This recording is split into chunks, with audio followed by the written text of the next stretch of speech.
Mike or Mark? There's a couple spots without the chanter. Do we have more? Yes, I was just in brown.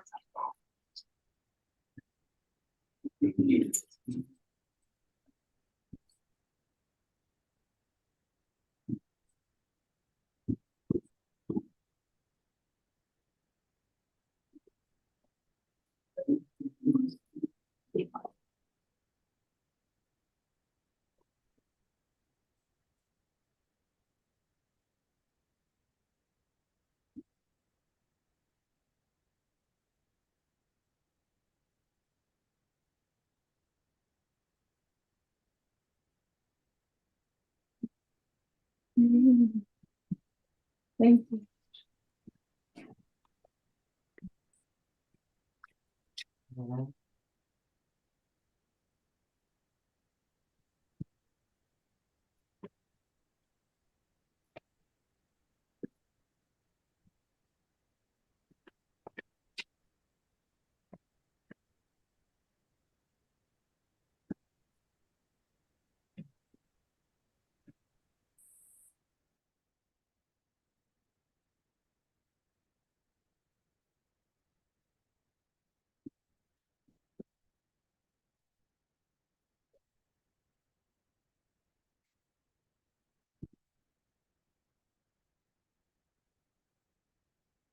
There's few cushions here if you can sit on the floor.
There's a one cushion available here, and a few chairs over there. Just another one. Okay.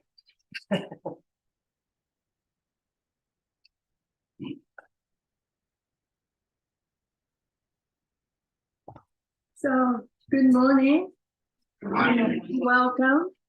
If you can hear me over there, okay, way back there. Good. And who's here for the first time?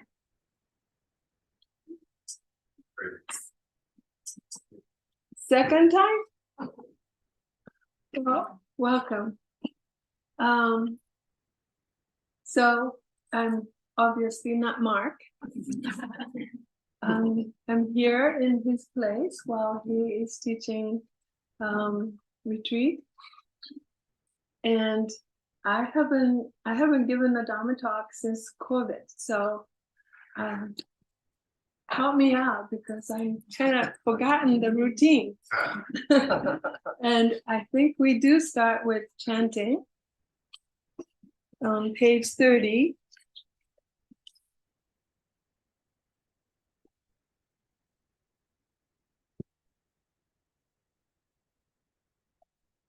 Now let us make the full boundless quality shine forth.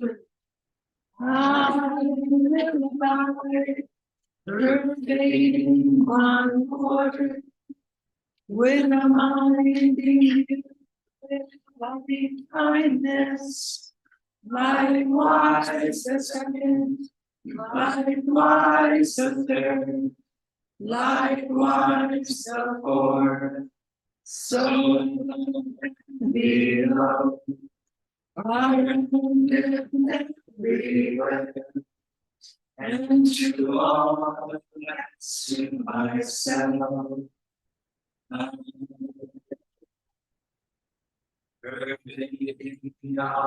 from the same world, with a mind imbued with loving kindness, abundant, exalted, immeasurable, without hostility, and without ill will.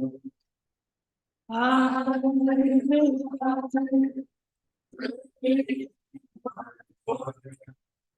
with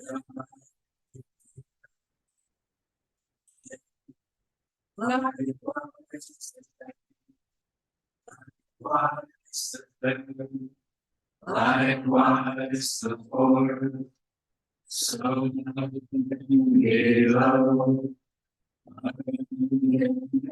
we went and to all to myself.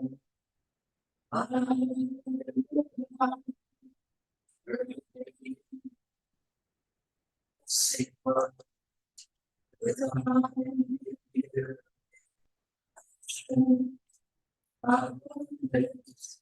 exalted, immeasurable, without hostility, and without ill will. Working one quarter with a mind imbued with gladness, likewise the second, likewise the third, likewise the fourth, so below, abundant everywhere, and to all that's to myself. I will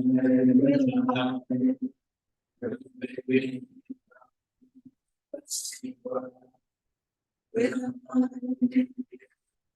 gladness, abundant, exalted, stability, without ill will. One quarter with a mind imbued with equanimity, likewise the second, likewise the third, likewise the below, everywhere, and to all next to myself. I will be with you, equanimity, abundance, exalted, immeasurable, without hostility, and without ill will.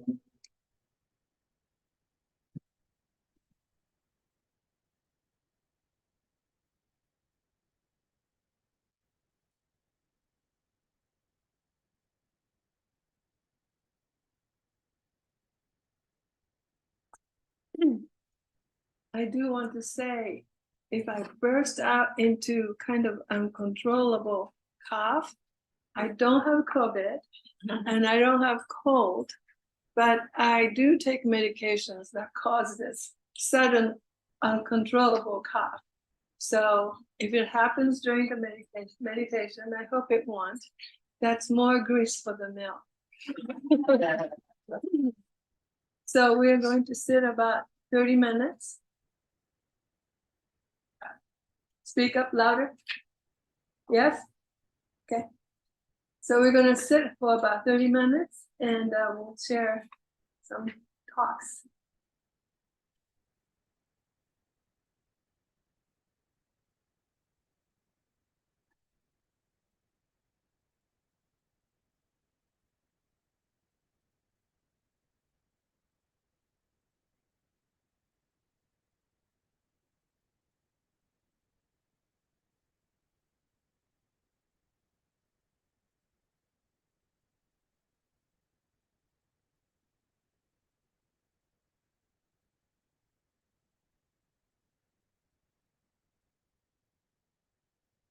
And sit comfortably. And if you like, you might want to take a couple of deep breaths as a way to mark the beginning of the sit. And return to natural breathing.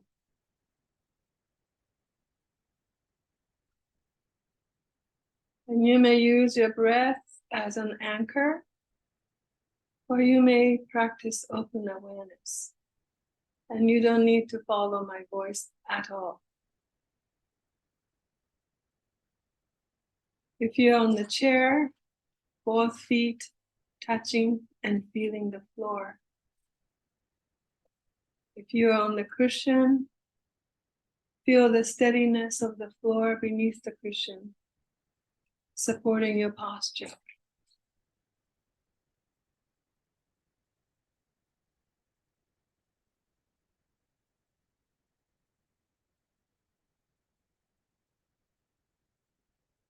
Spine straight without straining.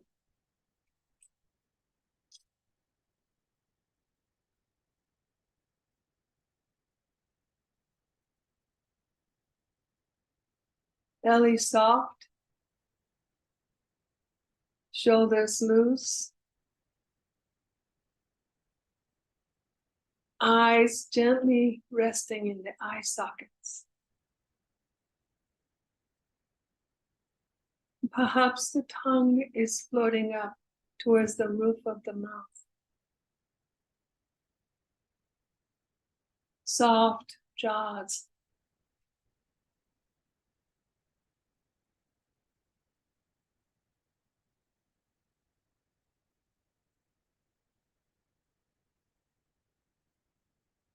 Uttejaniya, the Burmese meditation master, said, meditation is about relaxing, allowing, observing. Relaxing, allowing, observing.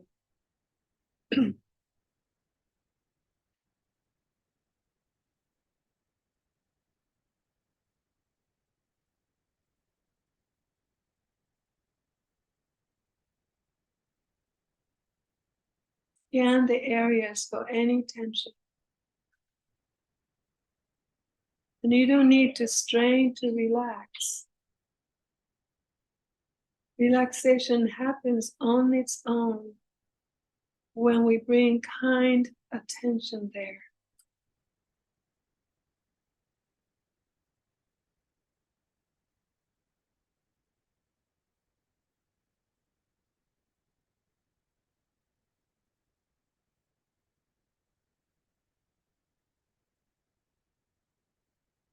Just allow whatever is experienced, whether it's the sensation of your breath or open awareness, observe it without judging or reacting.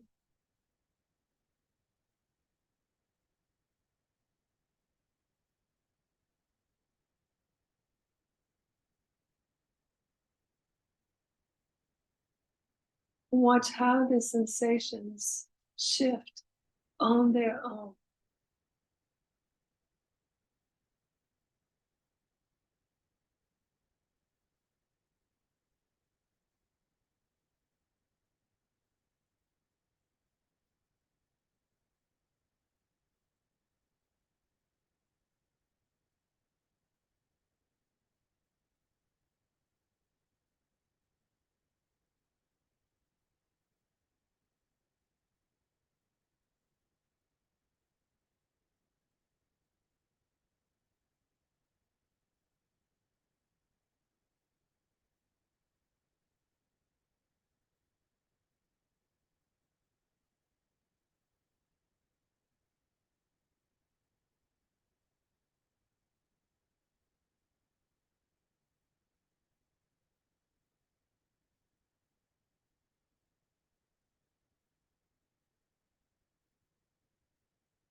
Be aware of the whole body sitting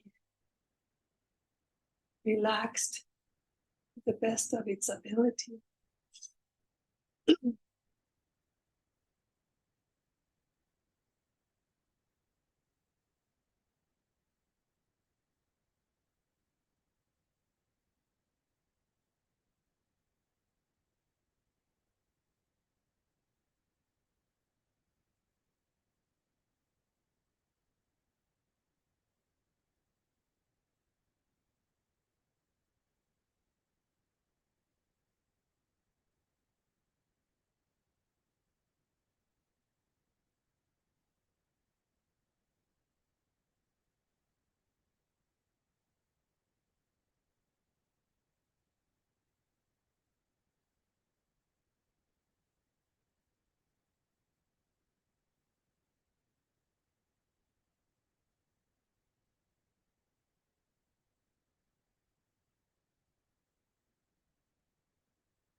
In the spaciousness of your awareness, allow whatever is there coming and going,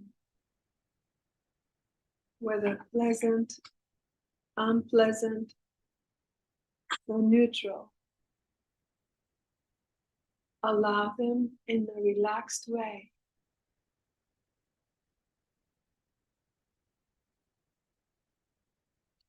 And watch the mind that wants to make something happen other than what is here, just the way it is.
Perhaps some thoughts about past or future might come up. Observe and let them be without getting lost in them or without being carried away.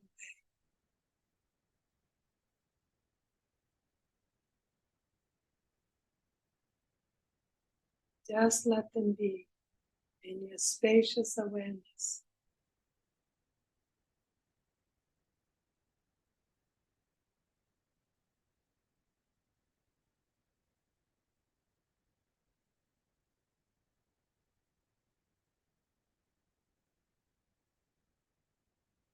Now we'll sit in silence for about 10 more minutes.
So let's take a real quick mindful stretch.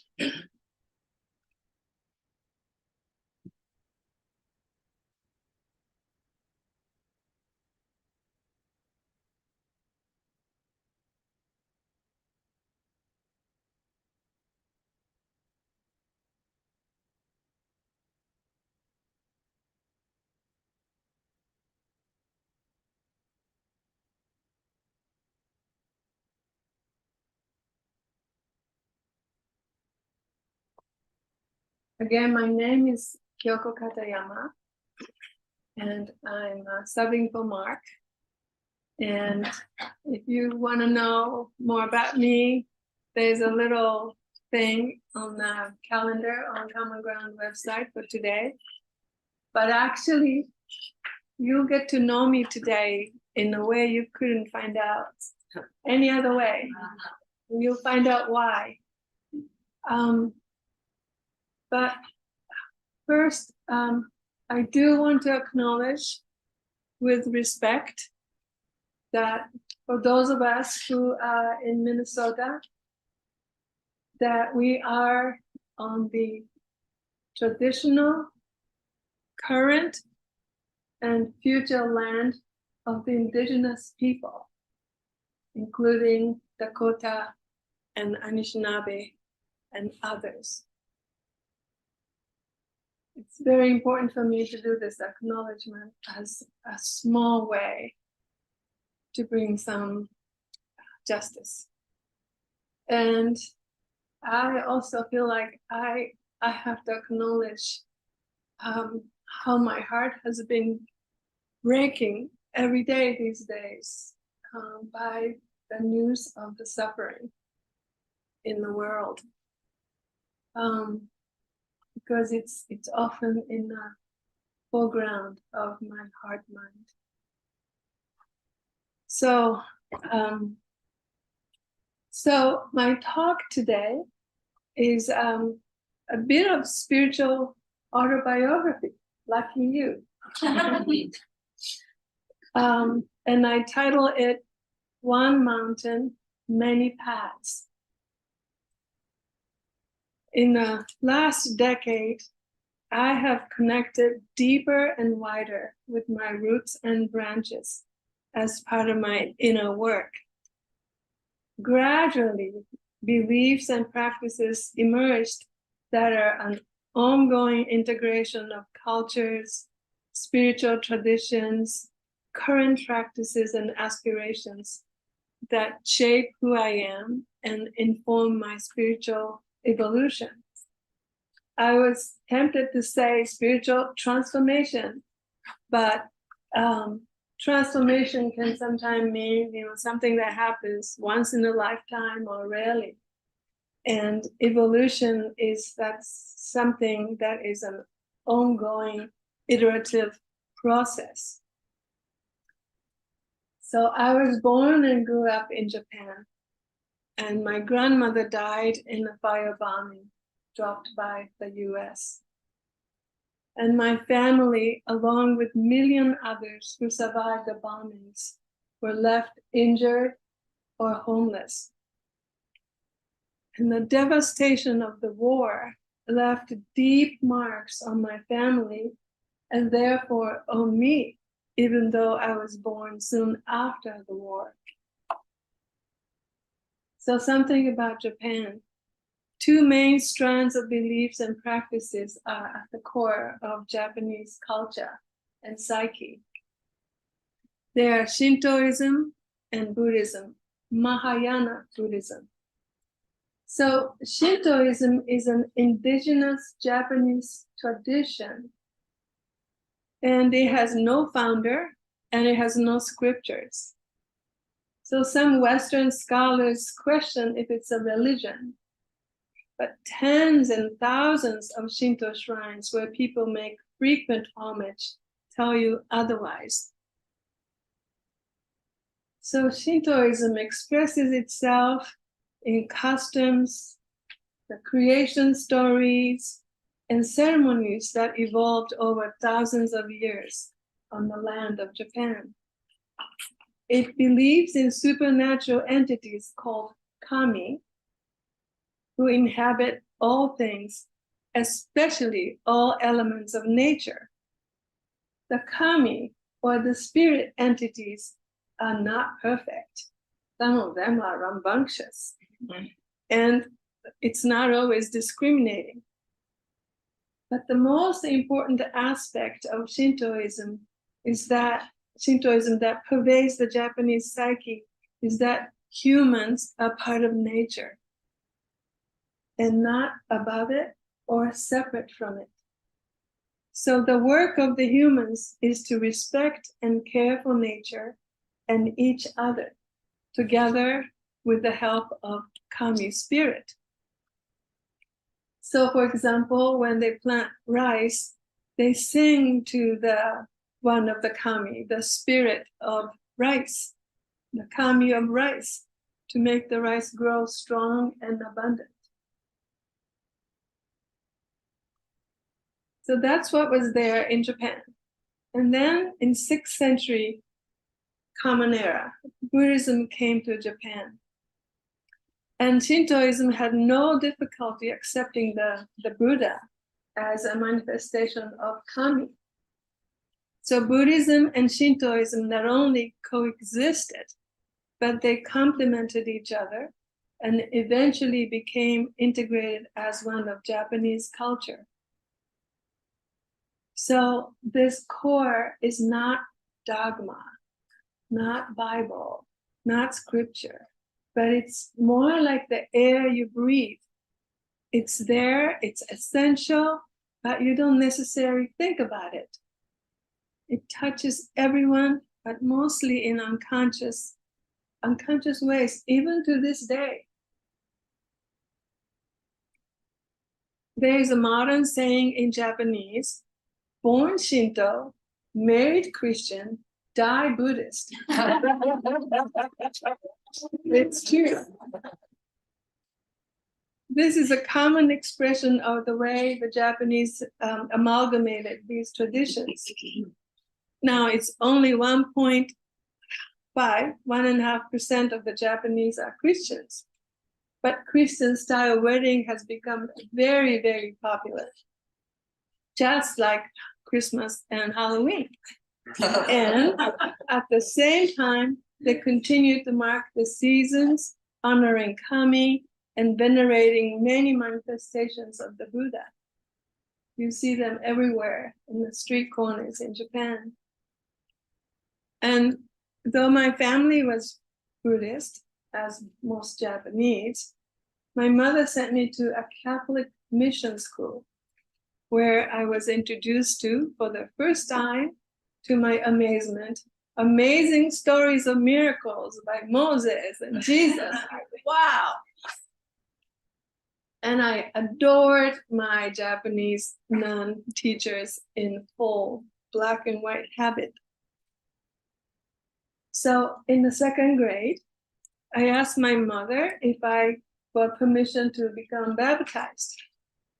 And most Japanese don't understand the significance of Christian baptism. So of course she said, of course I could. She had no problem with her only child becoming a Christian in the Buddhist family. I came to America with my mother in 1964 when I was 17. It was long before this country as a whole made a sincere effort to unravel the oppressions of the Black, Indigenous, and other people of color. So I got messages that I was less than white people. I didn't understand why. My origin stories and my humanity didn't matter. And so in order to survive as a teenager, I left my stories, memories, language, and my identity as a good enough person behind. Despite all the giving up, or more like hiding, of my Japaneseness, I still couldn't fit in. there was a strange juxtaposition of becoming invisible like a ghost, and at the very same time sticking out to be noticed as something undesirable or exotic to be objectified. It took me a long time to understand and to be able to give language to this. Now, fast forward 35 years from that day I got off that Trans-Pacific boat in San Francisco. I got through some of the most difficult early years in the US. I married an American, and I became integrated to the American society, at least superficially. And eventually I became a psychotherapist. The work of facilitating the healing of survivors of trauma, many were women of color, was fulfilling and also very healing for me. So one day in 1999, I think that is about 35 years later, I arrived in the small Dharma hall that Mark and Wayne created in their living room, a few blocks away from here. My mother, who was living in St. Paul, was just diagnosed with Alzheimer's. And as I said, I'm her only child. And I was overwhelmed by the idea of my mother losing her mind. And I felt the need to find some spiritual grounding to help me go through the terrible diagnosis of my mother, my only connection to Japan and the language. So, like so many of us, at first it was my suffering that took me to that cushion, to that first sit. And that was how I began a serious re-engagement with Buddhism. Though I still kept my Japanese stories and influences mostly private. So by the year 2000, my husband and I became committed Sangha members here, Common Ground, and devoted student of insight meditation in the Theravada Buddhism, Theravada lineage.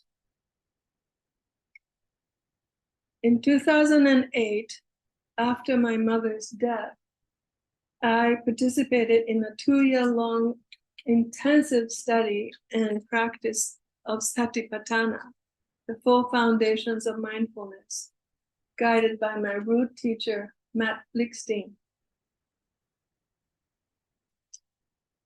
Talking about intensity, for example, in the mindfulness of body, we studied images of how a body decomposed. We practiced facing death of our own and that of our beloved in ultimate and non-conceptual ways. The course was intense and transformative, cracking open the preconceived ideas and led me to practices of awareness I could not have imagined before. And in the rigor, I learned that my heart could be fierce and tender at the same time. So one of the many pithy teachings of my teacher was, know the activities of the mind.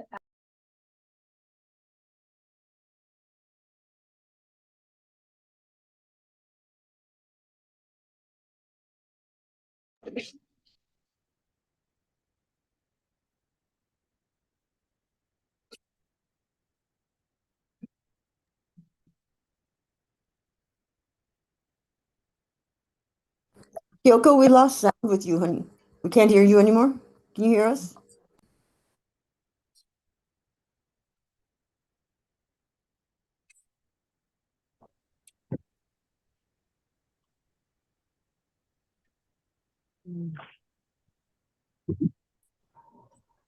Kyoko, can you hear us? Kyoko, can you hear us? Apparently not. She's working on it. Okay.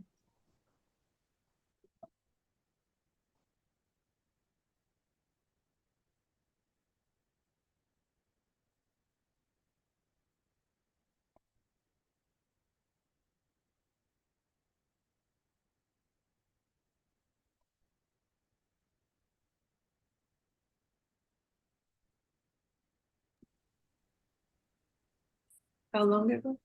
Is it okay? Just a minute. Yeah. Do I need to repeat? Okay. The self too is part of the world. We don't reject it or turn away from it, but we see it and understand it for what it is with care and attention. The self helps us to survive in this samsaric world. But who we are is so much more than the confines of self. So I completed the last retreat of the course in February 2010. And in April, my beloved husband was diagnosed with terminal cancer. And we stayed very close even as he was dying. The Satipatthana training was enormously grounding for me, and I cared for him with all my heart. But his death a year later completely devastated me. I didn't know who I was or what my life should be without him.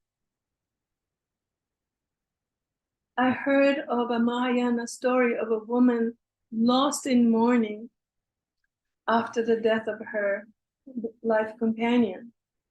So she leaves everything behind and goes to a monastery seeking help.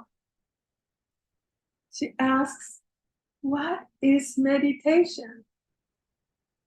What does it have to say about my sorrow?" And her teacher replies that her broken heart is the Buddha of that time and place.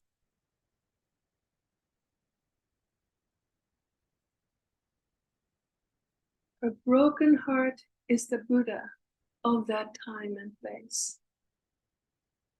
So I turn to that Buddha, the Buddha of that time and space of not knowing and bearing the unbearable grief.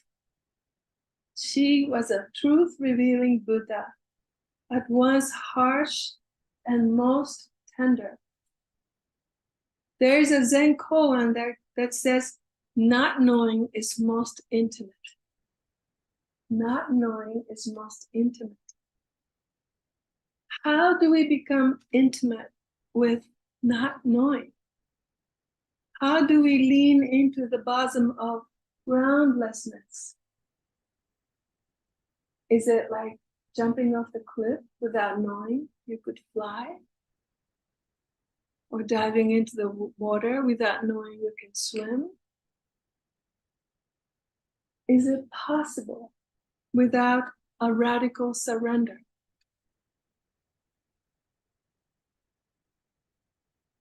The revelation of the meaning of not knowing is most intimate has been coming in fits and starts, and it's still unfolding.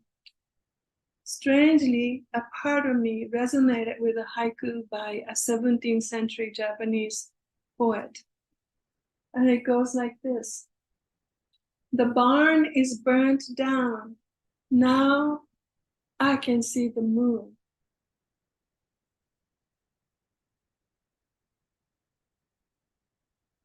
In the stormy turbulence of grief and dark nights of not knowing, a thunderbolt struck, and I had a glimpse of something vast.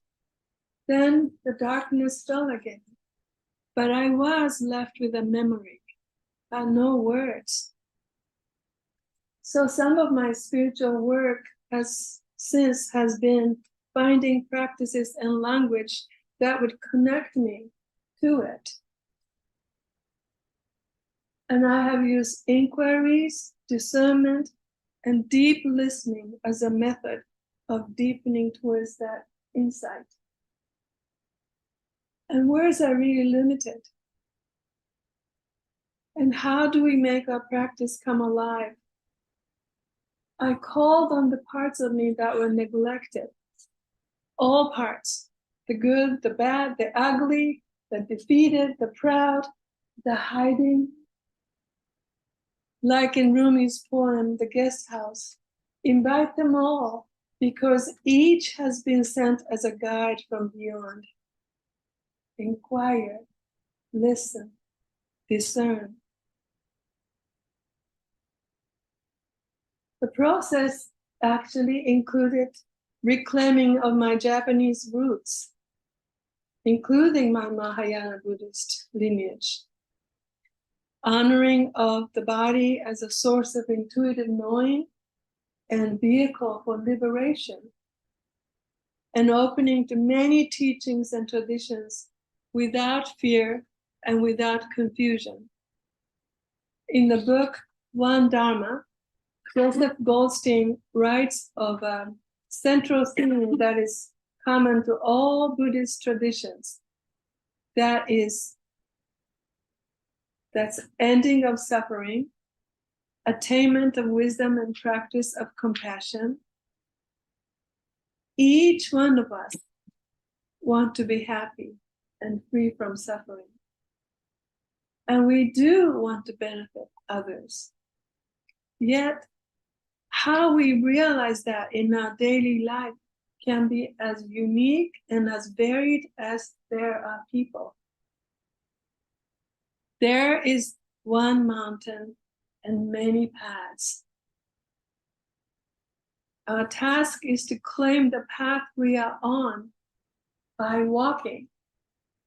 That is how a path is made.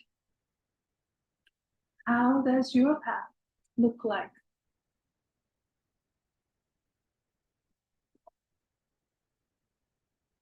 In my basement study, I have 3 large windowsills and a shelf, each about 2.5 feet wide and a foot deep. The windowsills became an invitation. There was a yearning to give expression to the different facets of my practice that were revealing themselves. And I wanted some means to stay connected to them in some tangible ways. The yearning in me recognized that invitation. Utejaniya, the monk and meditation teacher in Myanmar, wrote of wise desire. It's called chanda in Pali. Chanda, or wise desire, is a desire for spiritual growth. And he said, when you act from wise desire, the mind becomes powerful. And I found that to be so true. But the voice of wise desire is not always loud. Certainly not as loud as screaming of a craving or grumble of dislikes. So we quiet ourselves to listen and discern the voice of chanda, wise desire. And this is our training in meditation. The process of inquiry and listening led to a transformation of the windsills and the shelf into 4 home altars as expressions of the different facets of my practice. The 4 coincided with the 4 elements, and the 4 elements coincided with aspects of the Buddha's teaching that are relevant to me in this season of my life. The first altar is the earth. It's the body of earth, and human body as made of the earth. The earth is the source of our sustenance. Our body is the vehicle for transformation. Is there a way to touch enlightenment except in and through our bodies?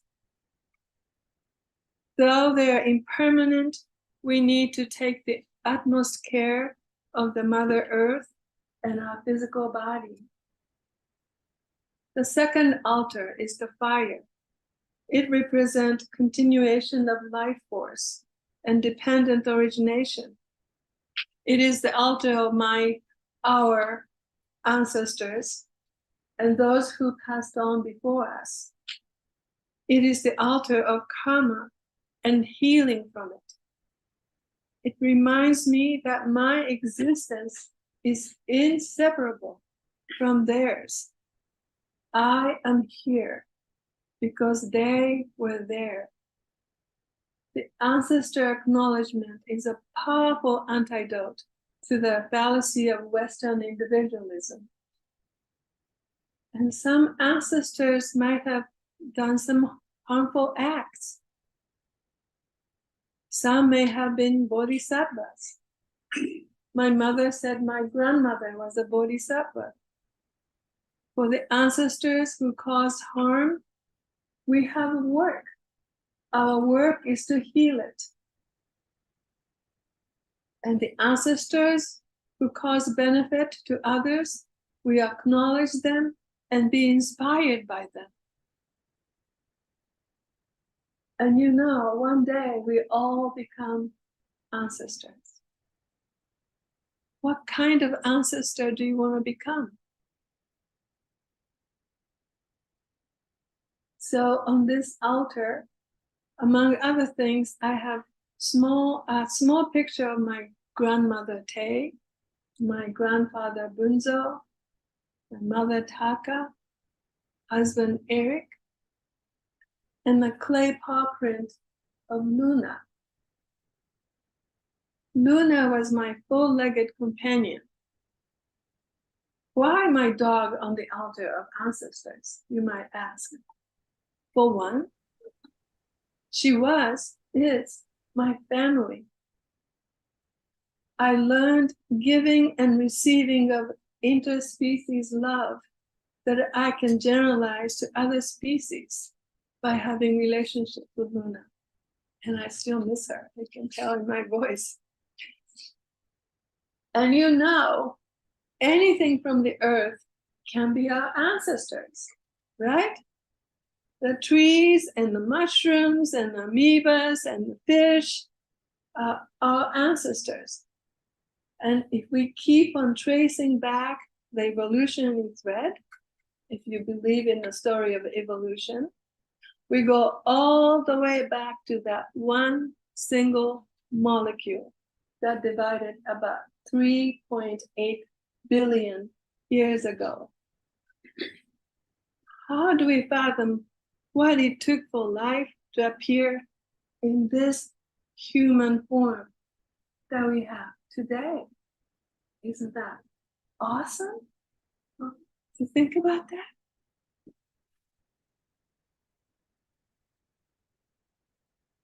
That's all on the altar of ancestors.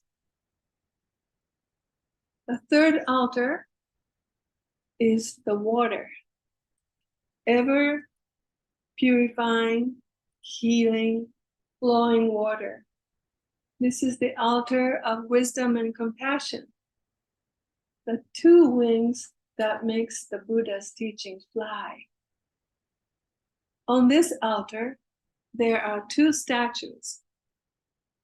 One is a black metal Buddha, like this one, in the mudra of Bhumisparsha, the touching the earth. Mudra in Buddhism are often hand and finger gestures from the specific moments in the Buddha's life. And we can learn a great deal from understanding the mudras. Bhumisparsha mudra, touching the earth mudra, represent the Buddha touching the earth at the moment of his enlightenment. When he achieved the enlightenment, the Buddha didn't ask the heavens for witness. He touched the earth as the most worthy witness. And we need to stay in touch with the earth and with the body, even as we deepen our meditation practice. The other statue on my altar of water is Kuan Yin, a bodhisattva of compassion. She's made of really delicate white porcelain. about 12 inches tall, same size as the Buddha of touching the earth. And her hand holds tall stem of lotus in the left hand. It's a symbol of spiritual journey towards liberation. And her right hand is in Abhaya Mudra, the mudra of fearlessness. It is an unusual mudra for Kuan Yin. And more unusual so is that she is riding on an elephant, husked elephant. So the two statues behind me, can you see? Okay, so in the both are in Abhaya Mudra, doing this. Yeah, with the right hand. So the wooden one of Mahapajapati, the Buddha's aunt and foster mother, the right hand is like that, in the gesture of fearlessness. It is said that when a huge drunken elephant was staggering towards the Buddha to trample him, the Buddha did this. He raised his right hand in his gesture, and the elephant became fully subdued and sober. Sometime I call the mudra fearless compassion or fierce love. And sometime I do that when I'm afraid. It does make a difference. I mean, some of us are very kinetic, and I'm very visual and kinetic. So it really helps. So when I stand before this statue of Kuan Yin with the mudra of fearlessness, she always asks me, what fear might I have that keeps me from wholeheartedly engaging in my practice? How might I be holding myself back from life, living my life fully? Sometimes I don't want her to ask. Okay.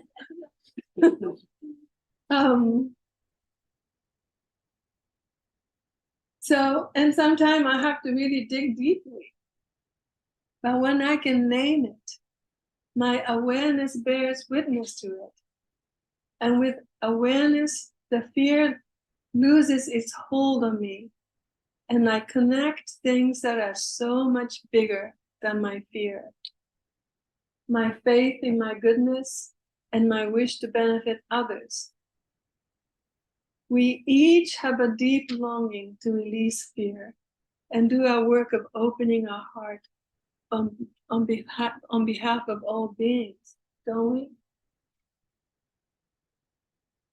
And the last altar is that of air or space, the Buddha of Shunyata, the emptiness. How do we relate to emptiness? The paradox of emptiness is it's not knowable by six senses, yet on some certain level of awareness, we can know that something is there. So when you see an empty bowl, is that emptiness nothing? Or because you perceive that emptiness in the bowl, is that something? The teaching of emptiness has been a subject of debate and analysis by Buddhist scholars from the time immemorial.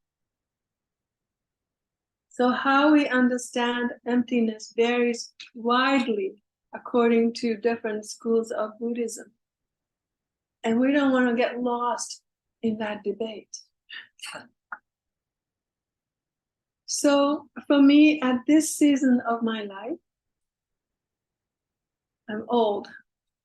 The significance of this altar where Buddha in the mudra of samadhi, that's the statue I have on this altar, the Buddha in total absorption. This is the mudra of samadhi that you see. And I think you see this Buddha in the left hand is in the mudra of samadhi.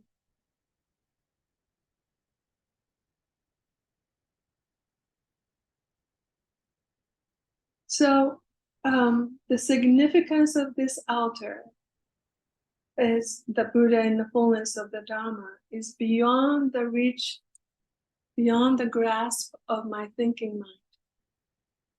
Thinking mind doesn't want to admit that. But any vastness that the mind can grasp and give language to is not it. Although we keep on making effort, and we need to. So that is an altar of surrender to the unknowable. How so little we actually know about anything. How can we be humble?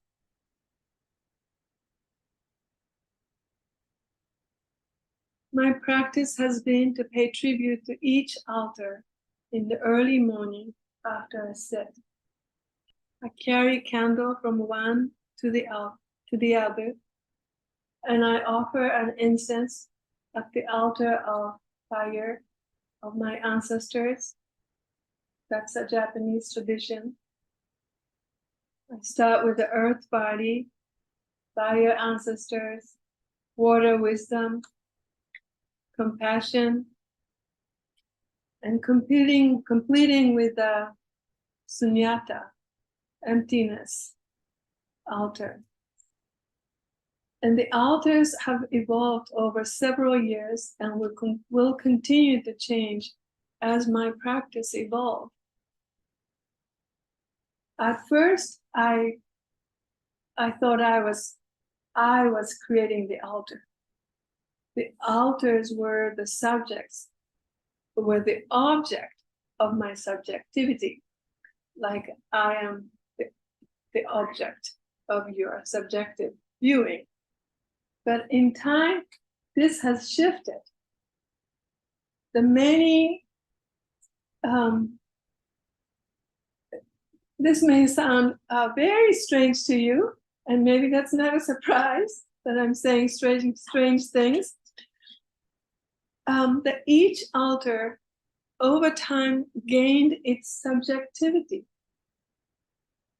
And as if it has its own sovereign voice, and my work has become to listen to these voices. I think many of us have such experience in nature.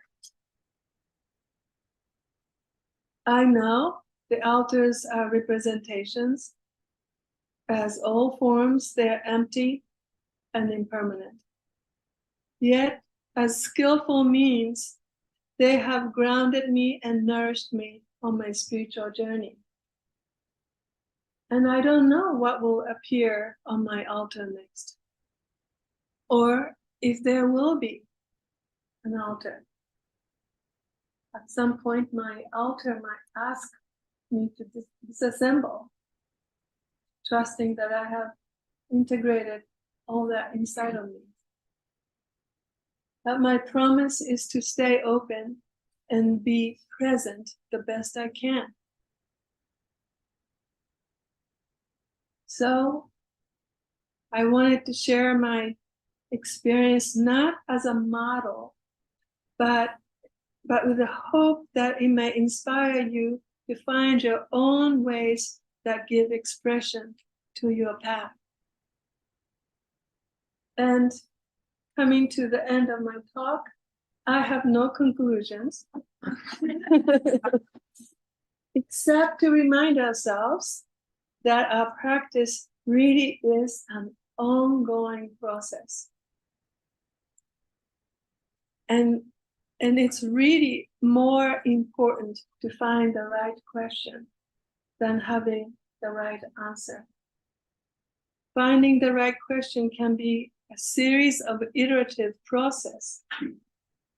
And at least for me, the writer, it's always helpful to write down the questions as they appear without trying to solve it. but learn to live with the question. But in the meantime, I can offer some questions. So here are some questions. How are you relating to your body and to the earth? Is there any part of you that dismisses the body as not relevant to your spiritual practice?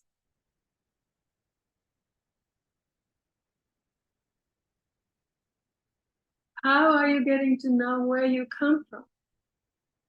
What aspect of your ancestry that inspire you to heal or to expand on their goodness? If you were to make an altar of your ancestors and their spirituality, what might go on that altar?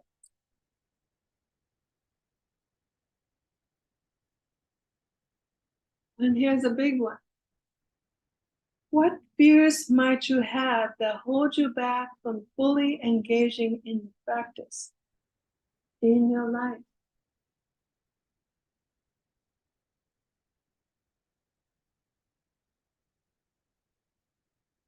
What gifts or teachings have you received that you particularly resonate with in this season of your life?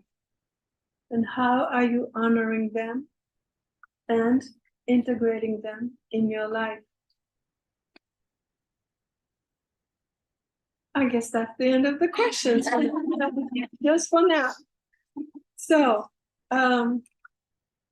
it's time is almost up. We have just a few minutes for comments.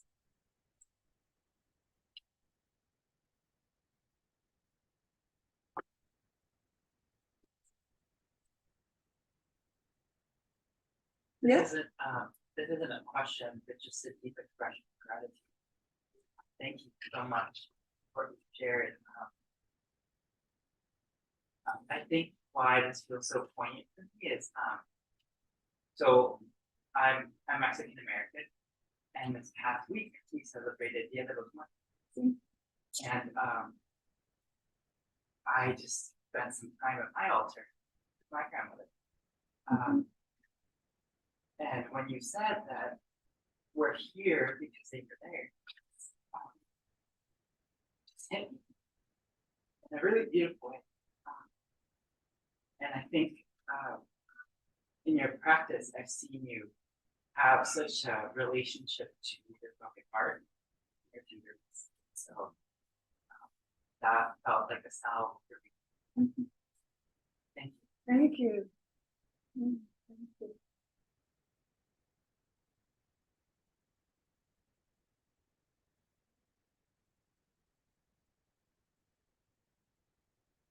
Okay. Is there a way to share this question? Newsletter or something? Share The questions.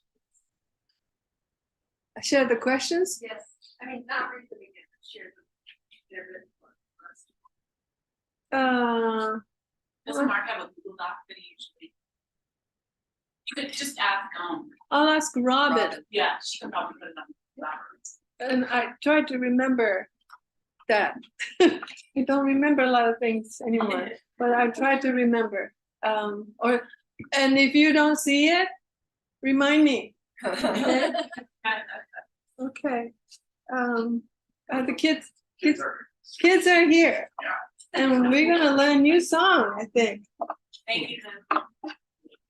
Thank you. Thank you.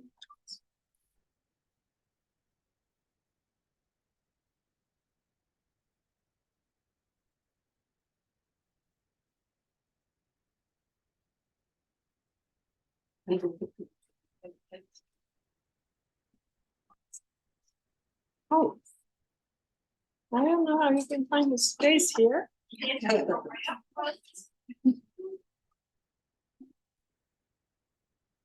sit with your parents. Find a spot up front, kids, or find a spot with your adult. You are mine.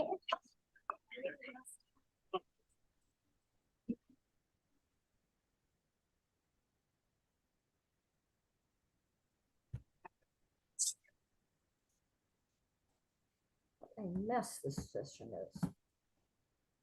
Well, I mean, she needs somebody to help her. It seems like that Robin is so far away and it takes her so long to do anything.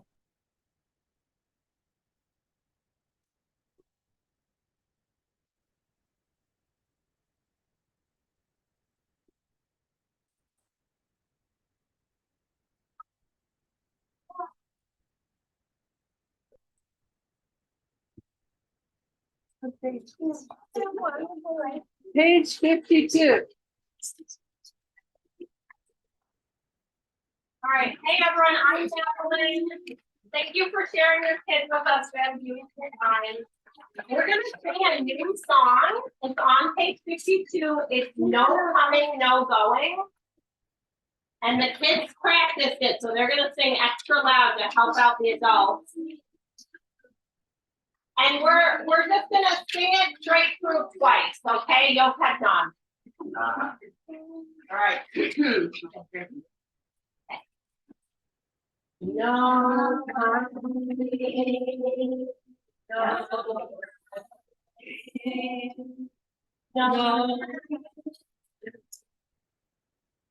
oh, people, I want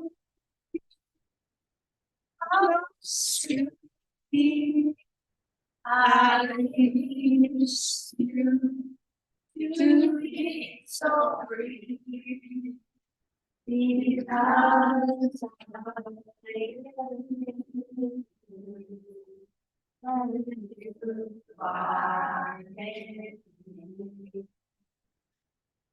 Hey, we'll do it again. That's beautiful, everyone. Right.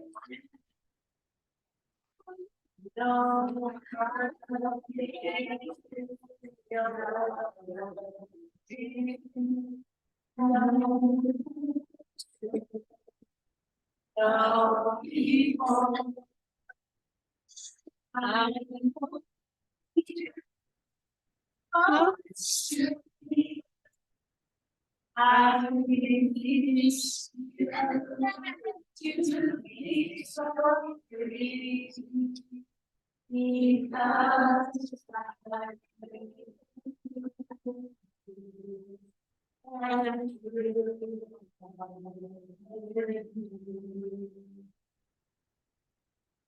It's a perfect song. That was a great song.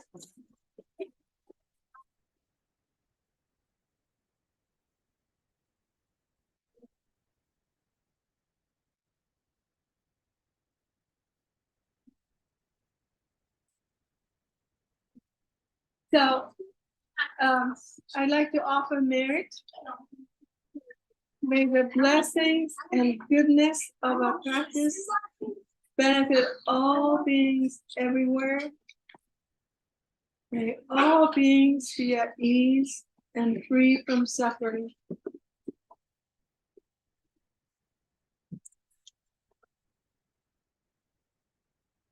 Thank you so much for coming, and you have some announcements today. Which one? Oh.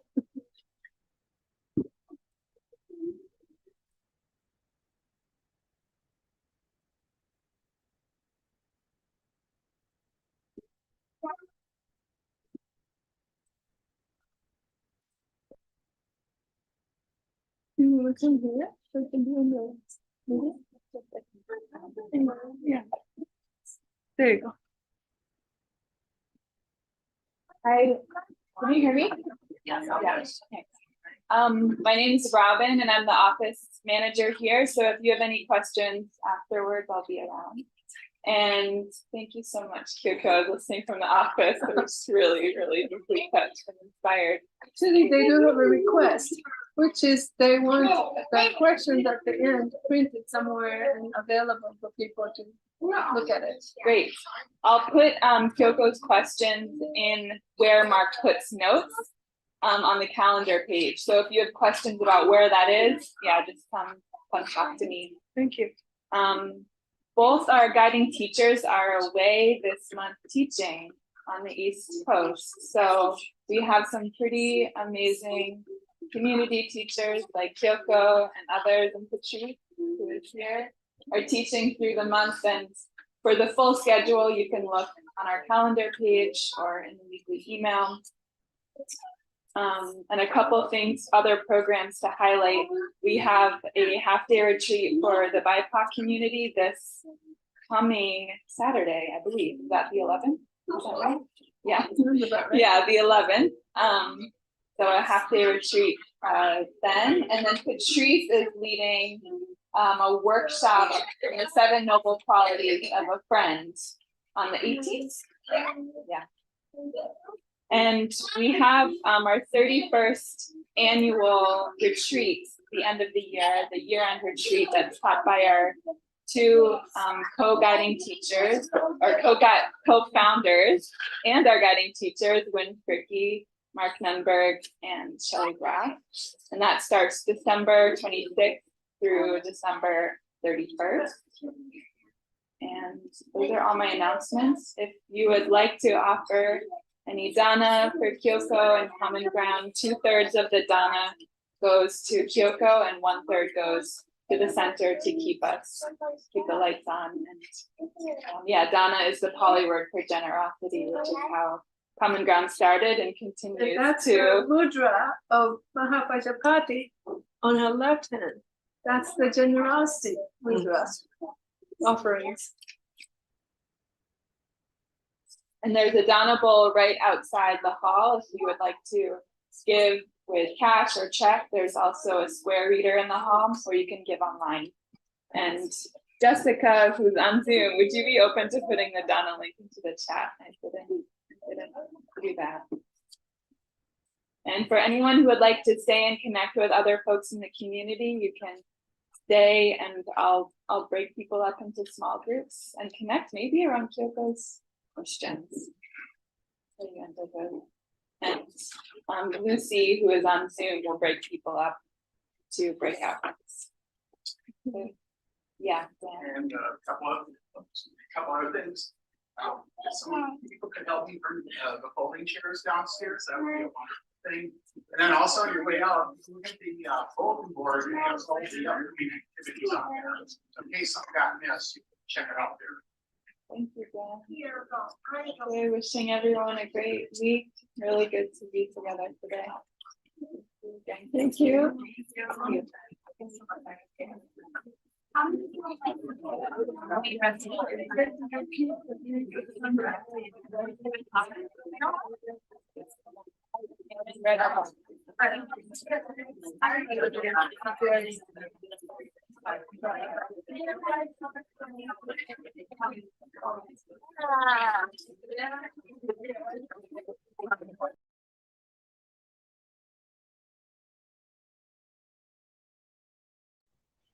Robin, if you can hear me.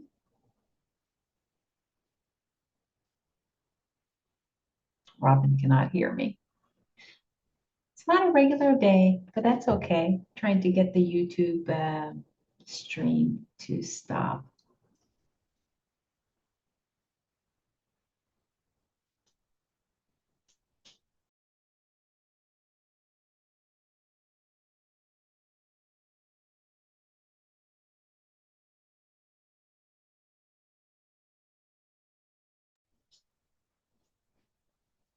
Well, since it's 5 minutes before 2 o'clock, noon o'clock Central Time, I think we're going to call it a day. See you next week, everyone.